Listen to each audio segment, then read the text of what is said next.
My night was, I've slept again, like really hardly at all. I don't know, maybe an hour or whatever, but hardly at all. And so there was some really good stuff that happened last night. And generally, I mean, you know, my lungs feel a bit, need them drained. But generally, everything's getting better. My blood pressure's sort of almost normal and blah, blah, blah, all that stuff.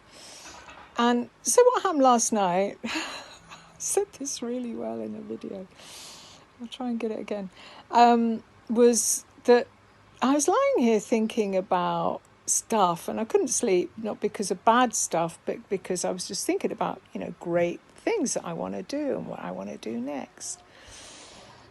And it got really late. And then I thought, oh, I've got to get some sleep. And then I thought, I want to listen to a book. One of those books that you read a book and you think, oh, that was a really important book. And I've read it a few times. I mean, when I was 17, I read it in English and its original French. Slowly, haltingly, I was learning French. And again, when I was 50, and it was 50-ish something. And it's the original title, L'étranger by Albert Camus. And in Italian, it's called Lo Straniero, which you would translate as the stranger. But actually, in English, I think it's got a really good translation. You know, if you've read the book, it's called The Outsider, which is more pertinent to the whole thing of the book. Brilliant book, really brilliant book. And so I was kind of scuttling around here and managed to find an audible version of it and got my headphones on. I was listening to this book and it's just brilliant.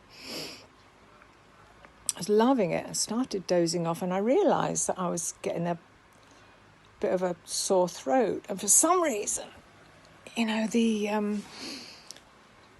chemo sort of kicks out all the good stuff that fights anything that like that is going to come along. And for some reason, you know how in the night things can be multiplied by 40, and for some reason I was thinking, oh my God, I'm getting a sore throat. I can't get a sore throat. I'll be awful. And part of me was going, Hills, it's just a sore throat. You know, it's not gonna. Yeah, but I can't. And so somehow I went off to this kind of fitful sleep, feeling anxious about this sore throat. And about maybe half an hour later, we were talking about 4:30 then, I had this awful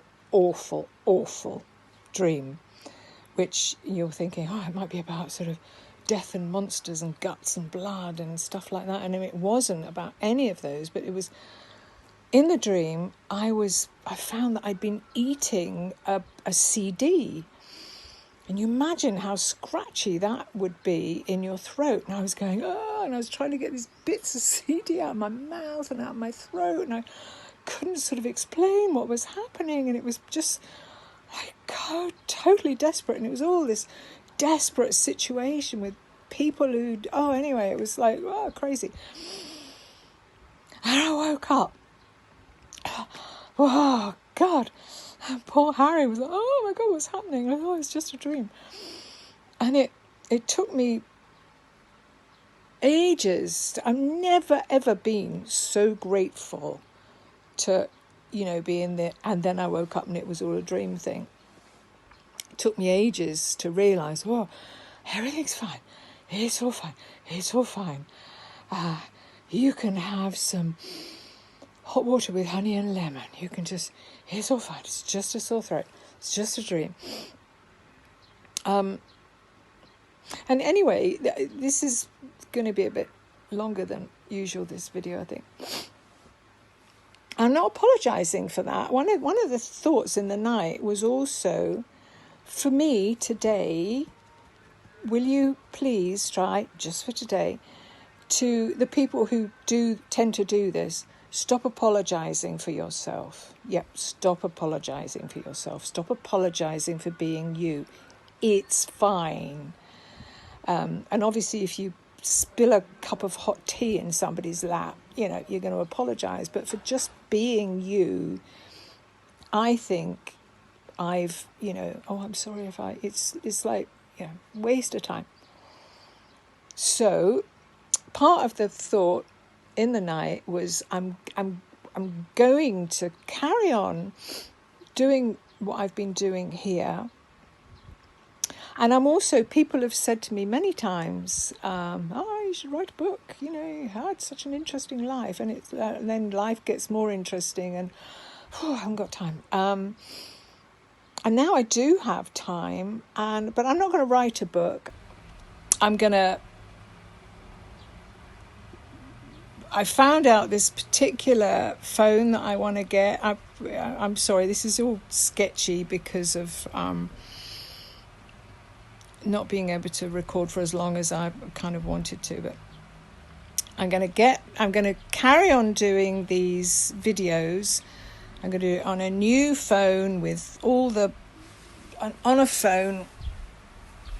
And I'm also going to do a sort of book type thing.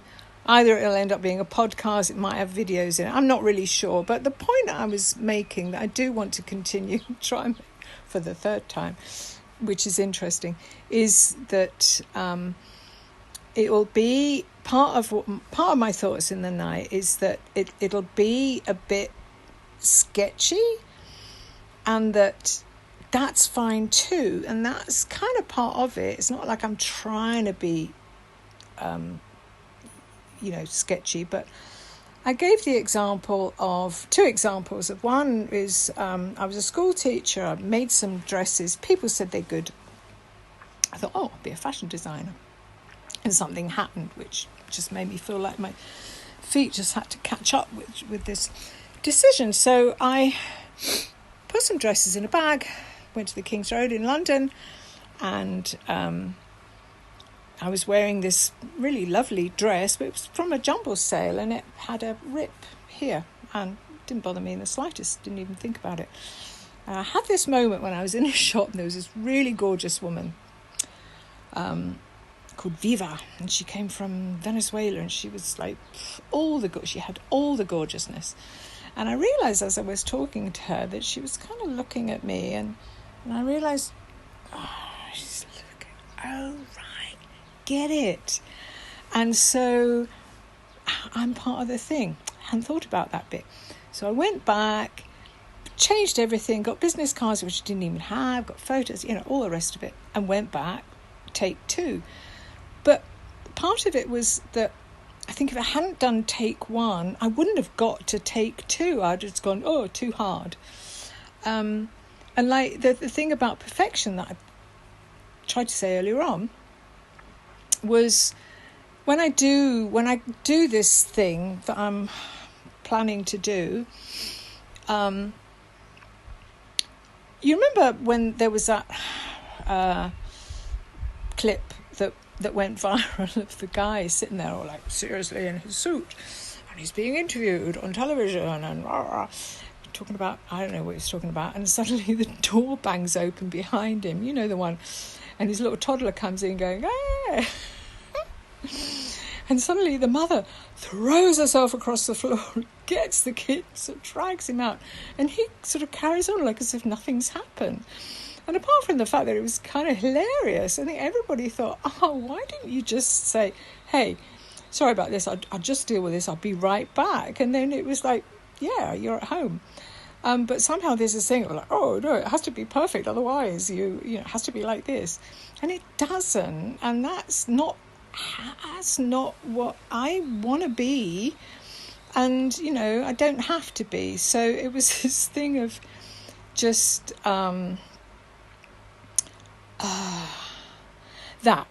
that came in the night as well. So I'm really, really, really happy that I'm able to do these. Talk about sketchiness today. So today I'm really happy. I've got all this great stuff going on up here.